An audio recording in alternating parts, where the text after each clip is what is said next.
नमस्कार, माझ्या चॅनलवरती आपल्या सर्वांचं मनःपूर्वक स्वागत. हिवाळ्याची चाहूल लागताच आपल्याला छान हिरव्यागार पालेभाज्या, तसेच तुरीच्या शेंगा, हेटेची फुले, गावरान गवारीच्या शेंगा, या शेंगा चवीला फार टेस्टी लागतात.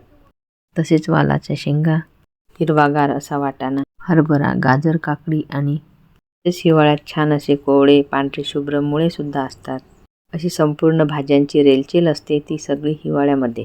वेगार अशी मेथी, वेगार असे पातीचे कांदे आणि स्वादिष्ट असे भरताचे वांगे, जेवणाची रंगत काही वेगळीच असते.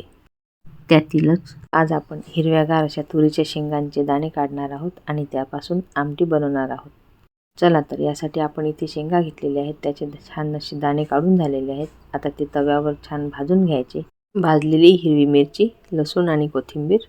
आता यामध्ये आज आपण खडा मसाला वापरणार आहोत. त्यासाठी लवंग, मिरे, दालचिनी, चक्रीफूल आणि शाही जिरा आणि साधं जिरं घेतलेलं आहे. थोडं सुकं खोबरं आपण भाजून घेतलेलं आहे. छान काळं होईस्तोवर भाजायचं, त्यामुळे भाजीला रंग आणि चव छान येते. आता हे खडे मसाले आपण आधी पाट्यावर वाटून घेणार आहोत. आता मसाला वाटून झालेला आहे तो काढून घ्यायचा. त्यावरच आपल्याला हिरवी मिरचीचं वाटण तयार करायचं आहे. 1 चमचा मीठ घालायचं, त्यामुळे हिरवी मिरची छान बारीक होते.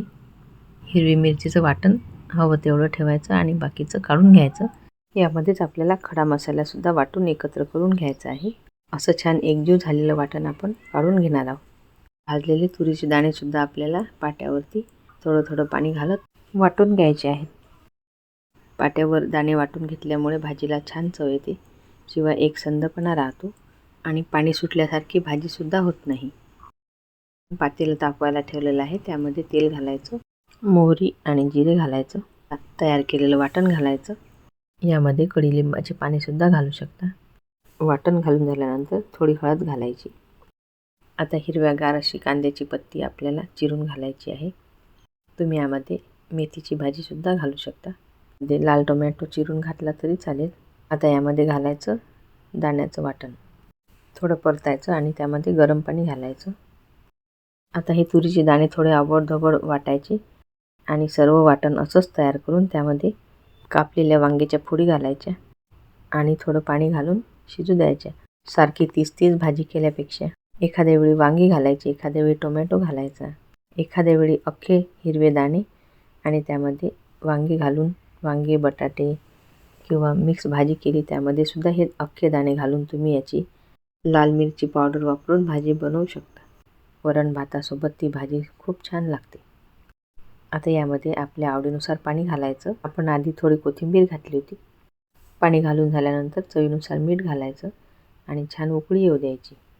तुरीच्या शेंगा भरपूर प्रमाणात असल्यामुळे आपल्याला वेगवेगळे प्रकार बनवून याचा आस्वाद घेता येतो.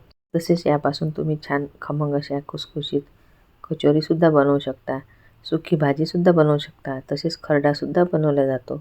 गावाकडे तर छान भाजून घेतलेल्या दाण्याचा ठेचा करतात आणि त्यामध्ये हिरव्या मिरचीचा ठेचा आणि शेंगदाणा तेल घालून आस्वाद घेतात. आपल्या आमटीला रंग फार सुरेख आलेला आहे. तुरीच्या दाण्याची मसालेदार आमटी तयार झालेली आहे. एकदा अशा गावरान पद्धतीने तुम्ही नक्की भाजी बनवा. रेसिपी बघितल्याबद्दल धन्यवाद.